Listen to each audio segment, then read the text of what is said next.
Assalamualaikum warahmatullahi wabarakatuh. Di sini kami dari kelompok 2 bersama saya sendiri Selvia.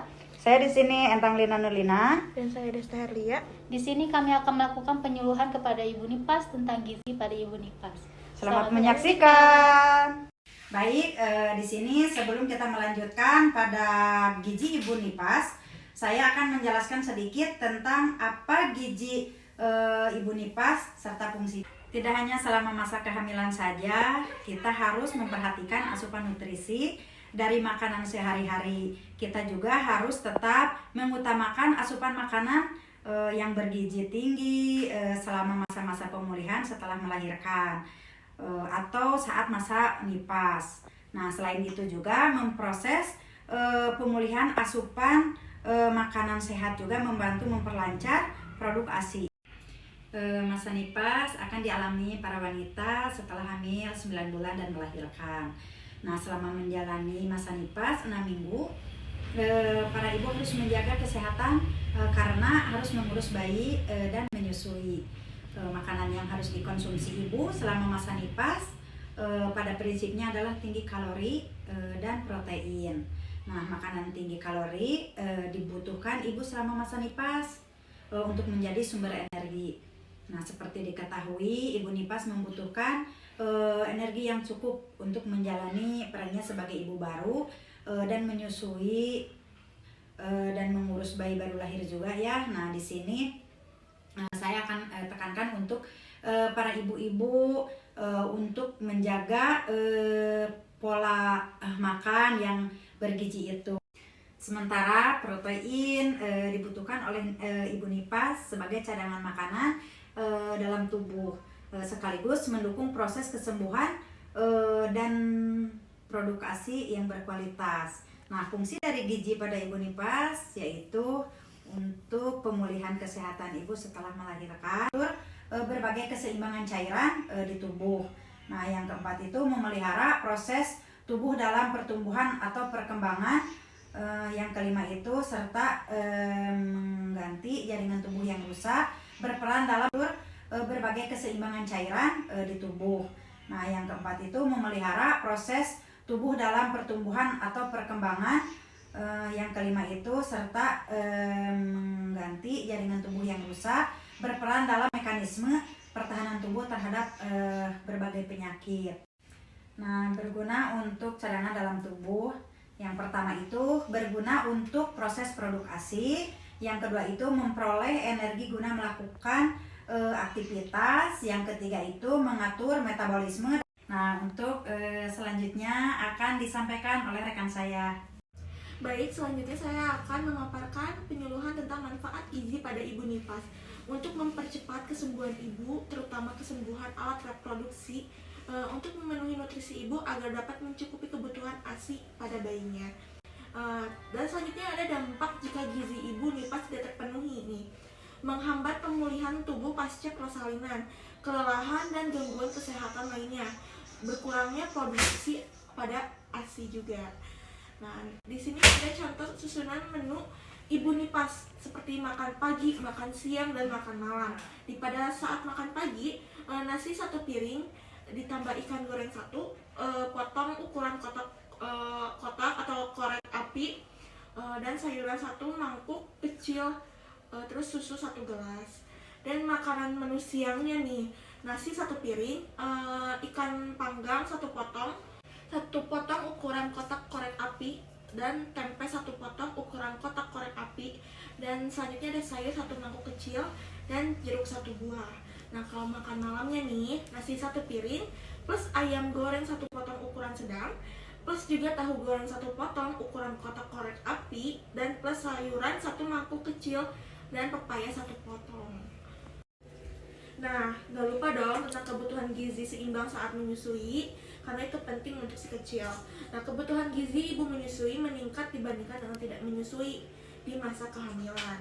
Nah, ibu dalam 6 bulan pertama menyusui membutuhkan tambahan energi sebesar 500 kalori per harinya untuk menghasilkan jumlah susu normal. Nah, sehingga total kebutuhan energi selama menyusui akan meningkat menjadi 2.400 kalori per harinya. yang akan digunakan untuk memproduksi ASI dan untuk aktivitas ibu itu sendiri, yang dalam pelaksanaannya dapat dibagi menjadi 6 kali makan dan 3 kali makan utama dan 3 kali makan selingan sesuai dengan pedoman gizi seimbang yang dianjurkan. Nah, tipsnya nih untuk mengetahui terpenuhinya energi dengan cara menimbang berat badan si ibu. Bila terjadi penurunan 0,9 kg per minggu setelah 3 minggu pertama menyusui, berarti kebutuhan kalori tidak tercukupi, jadi sehingga akan mengganggu produksi ASI. Jadi itu tipsnya untuk mengetahui terpenuhnya energi dengan cara menimbang berat badan si ibu. Mungkin sekian penyuluhan dari saya dan akan dilanjutkan oleh rekan saya. Terima kasih. Nah, di sini saya akan melanjutkan tentang pilihan makanan sehat yang baik dikonsumsi pada saat ibu masa nifas. Nah, umumnya masa nifas ini membutuhkan sekitar 40-60 hari yang tergantung pada kondisi kesehatan setiap orang. Oleh karena itu, mengkonsumsi berbagai makanan sehat sangat penting dan membantu kita mendapatkan energi untuk beraktivitas dan menurunkan berat badan setelah melahirkan. Nah, belum lagi harus menghadapi perubahan hormon pasca melahirkan dan menyusui. Nah, itu sebabnya kita harus mengkonsumsi makanan sehat sehingga kita memiliki lebih banyak energi dan memperlancar ASI dan selama menyusui. Nah, di sini saya juga akan menjelaskan tentang beberapa macam makanan ataupun minuman yang disarankan untuk ibu nifas. Nah, yang pertama ini ada air putih. Nah, air putih ini saat masa nifas kita harus mencukupinya supaya terhindar dari dehidrasi. Nah, pasalnya dehidrasi akan menurunkan tingkat energi tubuh dan bisa memperburuk kondisi dalam masa pemulihan dan masa menyusui. Nah, cukupi kebutuhan cairan kita dengan minum air putih sekitar 2 liter per harinya. Nah, namun yang terpenting adalah minumlah setiap kali kita merasa haus sehingga kebutuhan air kita terpenuhi. Selain air putih, kita juga bisa memvariasikan kebutuhan cairan kita dengan meminum jus. Tapi ingat ya, jusnya ini harus yang alami. Yang alami seperti apa sih? Yang alami itu yang tidak ditambah dengan pemanis atau yang biasa kita tambahi dengan gula gitu. Kemudian di sini yang kedua ada asam lemak omega 3. Nah, asam lemak omega 3 ini yang terkandung dalam banyak ikan yang berminyak. Contohnya ini seperti salmon, sarden, seperti itu. Nah, telah membukti membantu ibu mengatasi depresi pasca melahirkan dan meningkatkan kinerja otak. Nah, bukan hanya itu ya. Kandungan asam lemak omega 3 ini juga mampu meningkatkan perkembangan sensorik, kognitif, dan motorik bayi. Asam lemak omega 3 ini banyak terdapat pada makanan seperti ikan salmon, ikan tuna, biji ami, dan biji kenari. Nah, untuk yang ketiga ini ada susu rendah lemak. Nah, untuk menjaga kebugaran dan kesehatan tubuh ibu pasca melahirkan ini dibutuhkan nutrisi yang terkandung dalam susu dan produk turunannya. Selain mengandung protein, vitamin B, dan vitamin D, susu dan produk turunannya ini merupakan sumber kalsium terbaik. Nah, untuk yang keempat di sini ada sayuran hijau. Nah, beragam sayuran hijau ini terutama yang berwarna hijau seperti bayam, brokoli, kangkung, buncis, dan sayuran hijau lainnya. Ini banyak mengandung vitamin A, vitamin C, antioksida, dan juga zat besi. Nah, ini tuh tidak hanya baik untuk ibu, tapi juga nutrisi ini terkandung dalam sayuran ini juga dapat dibutuhkan juga untuk si bayinya saat dia menyusui. Kemudian di sini yang kelima ada karbohidrat serat tinggi. Nah, selama masa nifas ini, ibu membutuhkan energi yang cukup untuk menjalani perannya sebagai ibu yang baru dan juga mengurus anaknya yang baru lahir. Nah, karbohidrat ini adalah sumber energi terbaik bagi tubuh, tapi nggak semua karbohidrat boleh dimakan oleh ibu yang masa nifas ini.